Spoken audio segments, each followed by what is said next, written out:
You know, we can't all do this in one day, but today is a great day to start. Now that's worth celebrating. From now on, let's do something every day to help this campaign. But I'm not talking just about the personal lifestyle choices. They're fine, they're nice, we should do them, but they're not enough. Taking out the trash is fine, but we need comprehensive recycling programs. Turning down the thermostat is fine, but we need more efficient cars and appliances. Planting down a few trees is fine, but we need to stop chopping down the rainforests. If we're serious about saving the planet, we need to use all our economic and political power to do the job. Let's tell the politicians if they don't pass prevention laws, then we won't vote for them. Let's tell the corporations directly, if they don't clean up their act, we won't buy their products and we won't invest in them. Let's go door to door and get our neighbors involved and well organized. And let's tell the so-called self-proclaimed environmental president, get serious, cut the rhetoric, show some leadership for a change, George. You know, George Bush has made a big deal about his support for a new Clean Air Act. Did he give us a new good clean air bill? No, he gave us a bill that's a bad deal for the general public, but a good deal for General Motors. If we're serious about these issues, we've got to act. I hope you'll take out the postcard today so we can get a much tougher clean air bill through the House of Representatives. And every day, we need to take the initiative. We need to organize. We need to get involved. We need to say no to pollution, say no to the corporate propaganda, and let's say yes to a new decade of green activism. If we make every day Earth Day, then maybe 10 years from now we can come back and celebrate. Thank you.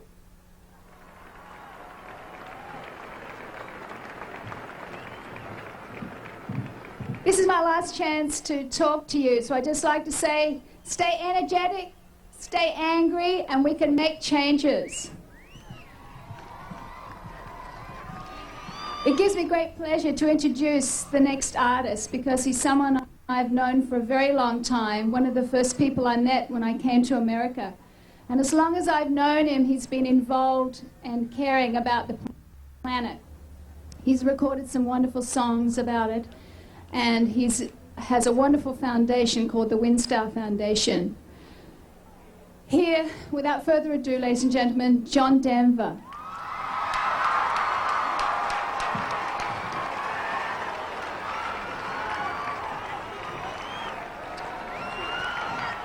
Happy Earth Day! This song was written 20 years ago.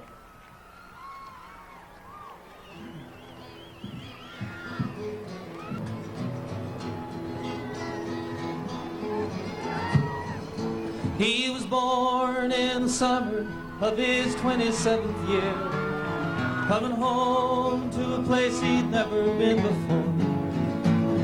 And yesterday behind him, you might say he was born again, might say he found a key for every door. When he first came to the mountains, his life was far away, on the road, hanging by a song. But the string's already broken and he doesn't really care. Keeps changing fast, it don't last for long. But the Colorado Rocky Mountain High, I've seen it rain and fire in the sky. The shadow from the starlight is softer than a lullaby. Rocky Mountain High, Colorado, Rocky Mountain High.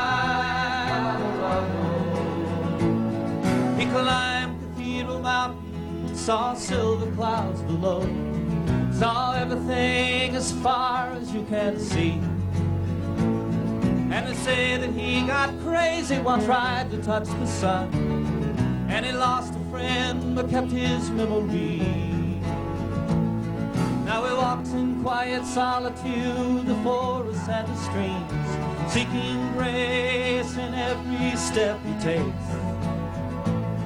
His side is turned inside himself to try and understand the serenity of a clear blue mountain lake. And the Colorado Rocky Mountain High, I've seen it rain and fire in the sky.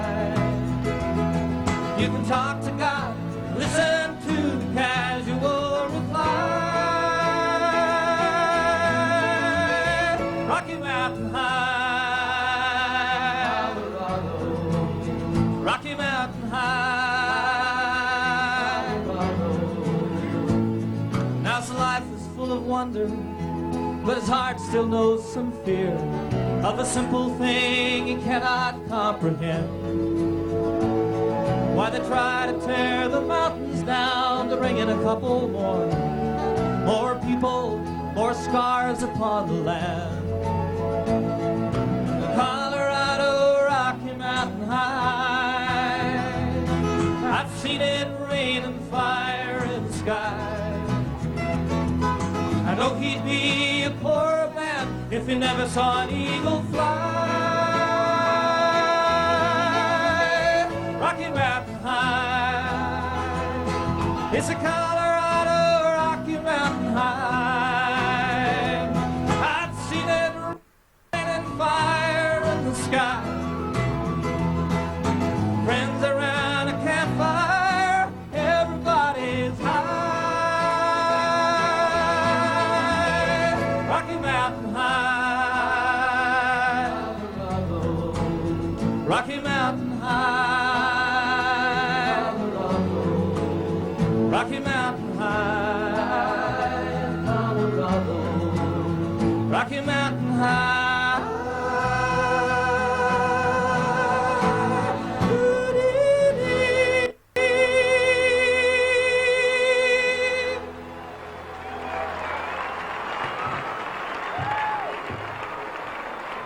Thank you very much, and once again, Happy Earth Day.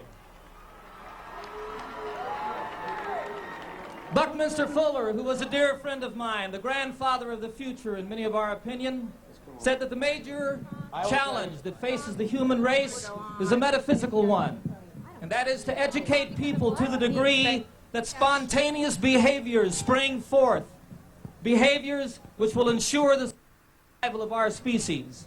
Today, people all over the world are gathered together, people who have heard that voice and who have begun that education and are willing now to take the second step, which is to translate our knowledge into action. We see a world of clean air to breathe and clean water to drink.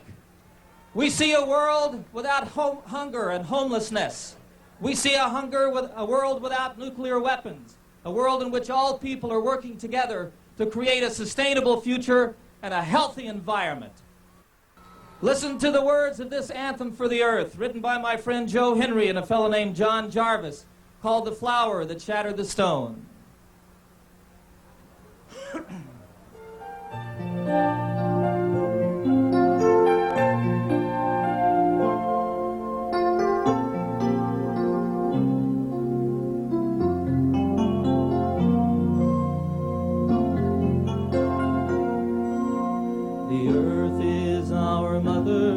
Just turning around, with the trees in the forest, roots underground. Our Father above us, whose sigh is the wind, paint us a rainbow without any end. As the river runs freely, the mountain does rise. Let me touch with my fingers and see with my eyes. In the hearts of the children, a pure love still grows. like a bright star in heaven that lights our way home, like the flower that shattered the storm. Take a break from some of the entertainment so we can get your thoughts of what you've seen so far on this Earth Day 1990. The phone number's on your screen. We'll try to take as many calls to get your comments and thoughts as possible in the short break between some of the policy speakers, some of the invited elected officials, and others who are going to be on, and we want to hear that straight away. This rally started at 11 o'clock East Coast time. It's scheduled to go to 5 o'clock. So far, we estimate they're roughly about half an hour behind time. Whether they're going to extend past 5 o'clock, we don't know. We'll let you know as we find out. The expected crowd was about 100,000 so far. It hasn't started out that way, and we've asked the police for an estimate, and we'll pass that on to you, too, as to what the crowd eventually turns out to be. Decatur, Illinois, go ahead, please. Decatur, Illinois. You're on the air. Hello. You're on the air. I was very interested in the speaker, Mr. John O'Connor, I believe it was. He mentioned that the corporations are a big part of the problem for many of the environmental problems that we face. I totally agree with that man, and I just hope that a lot of people come to this realization that what we're hearing a lot of times is just doublespeak from corporations. All right, sir, thank you. See if we can't, before John Denver gets off, go to Springfield, Virginia. Go ahead. I think that all people everywhere need to take the responsibility and take time and look at what we've done to our planet and understand that if we don't stop doing it, that the human race just will not survive. Okay.